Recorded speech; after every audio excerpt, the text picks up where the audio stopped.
ongoing saga of rescheduling marijuana under the federal definition to Schedule 3. And when they announced the recommendation to move it to Schedule 3, it shifted from the medical side of the government to the DEA side of the government, because the DEA actually has the authority to do this. And last week, at the last second, a group of former DEA administrators and attorney generals, Republican attorney generals from around the country, asked formally for an administrative hearing about rescheduling. Now, this is not, anything that was unexpected. And some of the early arguments about what's happening here is once you leave the medical world where they understand human beings and drug interactions into the DEA world, you enter the law enforcement side of this, and they are decidedly not in favor of doing anything with marijuana. They want to keep it in Schedule 1. So what happened is the attorney generals and the former DEA administrator sent a request to the current administrator of the DEA to schedule a formal hearing. Now, one of the things I noticed when I read this is that the DEA administrator under the last part of the Trump administration, a guy by the name of Timothy Shea, he was one of the signatories of this.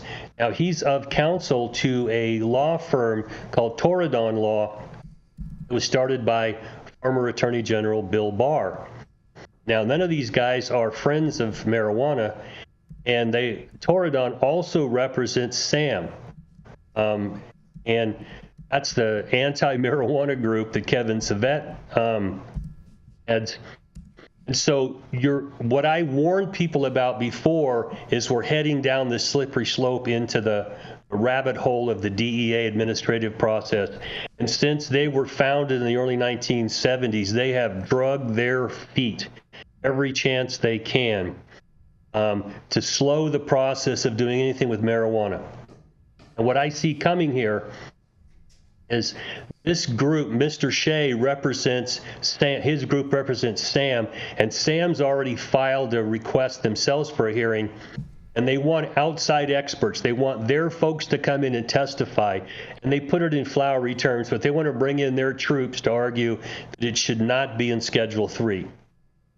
Now, this was not unexpected, and the DEA administrative judges, I don't know how sympathetic they're going to be to anything the outside world wants to have happen with marijuana. And I don't know if you remember this, but in the mid-1980s, an administrative law judge named Francis Young was very critical of the DEA and how they handled cannabis, dragging their feet, making people take them to court. It's the safest medically active plant in the whole planet. What the hell are you guys doing here? So it's possible in the DEA administrative law hearing, you'll get a favorable judge who will go along with the government's medical experts and not these anti-marijuana experts they're going to bring in. But I don't know that this saga has even really started in earnest yet. There's a recommendation from the medical side of the federal government. The DEA said, the DOJ, so we want you to reschedule us to Schedule 3. And I don't know what these groups and former DEA administrators are going to argue, whether Schedule 3 is appropriate, whether it should be in Schedule 2, Schedule 4, 5, I don't know. Whether they're going to agree that there's a current medical use for it, because that's another one of those arguments that they're trying to make, that we don't agree with the medical side's finding that there's a current medical use, even though they've approved the findings of Sue Sisley that it works for PTSD. So, and also everybody seems to ignore Marinol. Marinol is synthetic THC. It's been on the market for a long time. It has accepted medical use for nausea. Anyway, that's being logical. I don't know any of this is going to be logical. But what I smell here is Kevin Sabett's going to bring in all these anti-marijuana people to argue. They want a hearing, they want to put on evidence, and they want to drag this thing out. There's a lot of speculation that's going to be Schedule 3 by Christmas of this year. But I'm going to tell you right now, if these folks have their way, they're going to drag this out as long as they can and do everything they can to sabotage taking cannabis out of Schedule 1. So I'm going to throw this back at you and Elise, Jason, and find out what you have to say and see if we get comments from the people watching us this morning, because this shit show is not over yet. In fact, I think it's just now beginning. Mm-hmm. Back at you. What do you guys think? Well, first of all, I do want to make a note or a mention that there are over 25,000 comments that have been provided for this rescheduling purpose on the DEA's website during the public comment period, and we want to encourage everyone to make sure that they go and submit their public comments if they have any thoughts on this on the DEA's website. First of all, but Dale, this may just possibly be our knight in shining armor. You know, politics make the strangest bedfellows, and I am not in favor of Schedule 3. I think it will have detrimental effects on the industry that we're not going to have the political muster to be able to overcome. And so, therefore, I actually support anything that stalls or stops or slows down Schedule 3, because we do know there is a time clock on it, and that is due to this election and the amount of time that President Biden will remain in office. Well, and I tried to warn people that there's going to be pushback from the law enforcement side, and that's what this is. Mm-hmm. When you ask a cop about weed, and especially if they're a cop policymaker, they don't want this to be legal. They really don't. And I agree with you, Jason, and I don't want this to be Schedule 3. I don't want to be scheduled at all. I want it out of there. And if they're going to take particular concentrates and types of cannabinoids and let them be in scheduled drugs, fine. They do the same thing with alcohol. But you know, this needs to get out. And I'm eating my popcorn watching this, because this is absolutely going to be a shit show as this moves through, because it is time stamped. I don't know what's going to happen. Biden is not friendly to marijuana. I don't care what comes out of his mouth. That guy does not want this to be taken out of this the Controlled Substances Act. Do you think, Dale, that he's actually cognizant enough to understand the ramifications of Schedule 3, and that's why he is pushing Schedule 3, because he hates marijuana? My impression of him is that he's thick in the head when it comes to drugs, and it may be because his kid's a coke addict, and I don't know, but he was one of the authors of the new drug war back in the 80s and 90s. And what he's doing right now isn't even lipstick on the pig. It's just little tepid steps to give someone, a pardon that there's not enough of them to even amount. I mean, a pardon to anybody in prison, I think, is a wonderful thing, or with a, history of felonies and things like that. I encourage that. But they're not doing shit to make this any better. There's still people in prison. He could, hey, I'll give you my address. Why don't you give me a pardon, asshole? I was attacked politically by the DOJ because Molly was doing these recommendations. I clearly broke the law, but everybody I knew was breaking the law. They targeted me. I'm happy to take one. Joe, give me a pardon. I'd love to get my gun rights back. Okay, but he's just not going to do this, because I don't think he knows what the hell to do with drugs. He's had a kid who was a coke addict doing all kinds of stupid shit all over the world, and I just don't think he has it in him. It's like being the child of an alcoholic. You're either a drunk or you're, Nancy Reagan. Just say no. No, there's middle grounds here. I just don't see him taking any of them.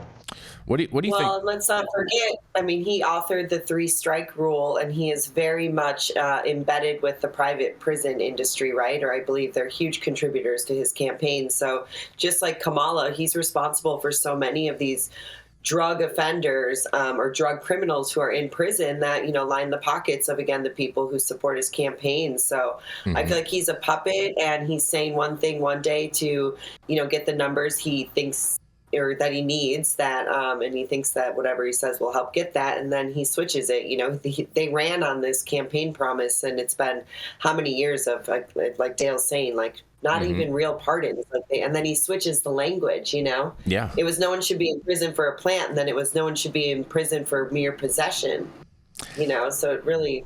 Yeah, the administration has definitely been weeble wobbling on a lot of this, and even with the pardons that he did issue, no one was freed from jail because of those. Well, the Obama administration came out and promised the moon. Yeah, they did. Us in California, the operators, and we didn't get shit. No. I mean, in the final analysis, nothing came from it. It's like, why do we keep supporting people who will tell you one thing, and when it comes down to the vote and the support, they just don't do it. Yeah, you're right. I mean, it's like Lucy and the football. Oh, come on, Charlie Brown. You are so right, Dale. I mean, I was raided twice by the DEA during the Obama years, twice. I was sent to prison. That's what I'm saying. Under the Obama administration. That's what I'm saying. Obama was no friend to cannabis or the cannabis industry. And even if you go back further than that, prior, I mean, even a lot of cannabis industry insiders thought Bill Clinton, President Clinton, was going to be our ally, but yet he came in and closed down 6th Street and raided Kent Hayes and a bunch of other people and whatnot, and was not a fan of cannabis either, but yet everyone thought he was going to be. Yeah. Well, if you publicly say I didn't inhale, you're full of shit. I mean, come on, stand up and be a man about it and say, yeah, I smoke weed, whether you like it or not now. Just admit what you did. Liars drive me nuts, and he was just... Yeah, notorious. Yeah, you know what's funny? I was actually sitting with a celebrity friend of mine one time, and we were having this conversation, and they were like, you know what? That's such bullshit, because Bill Clinton totally inhaled. I'm the one that actually passed him the joint. Yeah. Well, but to be fair, if you're in a position, a professional position or a public position, admitting that you were a pot smoker back in the 70s and 80s was like admitting you were gay. Yeah. I mean, it could end your career. Everybody might know it. The cancel Nobody culture. really gave a shit. That was the cancel culture back then. About that, you were done. Well, I mean, look what happened to him with Monica Lewinsky. But the man played the saxophone. You think he doesn't smoke weed? Come on, right? Yeah. Are you saying that all saxophone players smoke weed? Is that the inference? I'm saying most jazz musicians smoke weed. Okay. Yeah, they stick that pipe in their saxophone and suck the other direction. Yeah. That's cute. Come on, dude. That's cute. In the music industry, most people I know smoke. My son owns a music store. We have bands in the family. You think they aren't passing that joint around getting ready? Stop it. When you lie like that, I just don't trust you after that, because everyone knows he was smoking pot, and it wasn't a funny joke. Be a man about it. Stand up and say what you did, and then we'll deal with it. And a funny story too about this. Because that used to be like the gotcha question for a lot of politicians that journalists would like to ask them. And Republican Congressman Rohrabacher, who I used to work with back in the day, they tried asking him the gotcha question one time, asking him if he had ever smoked marijuana, and he probably gave the best answer to the press that I think anyone has ever given to the press to date, and totally neutralized the issue, and I think gave a pathway for a lot of other conservatives to get on board with cannabis. And his answer was, you're gonna love this, Dale. He said, I did everything but drink the bong water.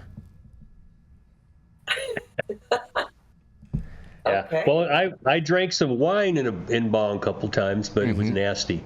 Oh man! Come on, guys. I was a product of the 1970s. Okay, when I actually and I started smoking weed in '71 when I was in high school. And it's like, come on, just stop it. Why can't you just say, look, I did what I did, okay, and deal with the consequences, if you will. Because most of the people I knew were smoking weed. I was in a profession where everybody drank like a fish. But if you smoked pot, you couldn't admit it. Okay, but I smoked weed out in the parking lot of the firm I work with a lot of guys. Some of them went to the bench, okay? But you just couldn't say I smoked pot even though I was passing the pipe to them. And for me, once Molly got cancer, it's like, fuck this, man. Yeah. need weed, we're going to step up and say, yeah, I smoked it. Molly smoked it. I know a whole lot of people who do. Yeah.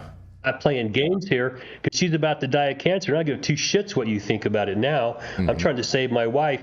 And I looked around. A lot of people are in that position. If you're really suffering, what is the question? But then the question of, I'm an adult, I do what the hell I want to do. I have a libertarian bent in me. Why? Are you concerned about what someone's doing, the privacy of their own home? It ain't your goddamn business. I don't want you out there driving impaired and stupid shit like that. I got family on the highways. But if you want to roll a joint and smoke it, watching whatever you want on TV, shoving your mouth full of Oreos, why in the hell is that society's business? Fair enough.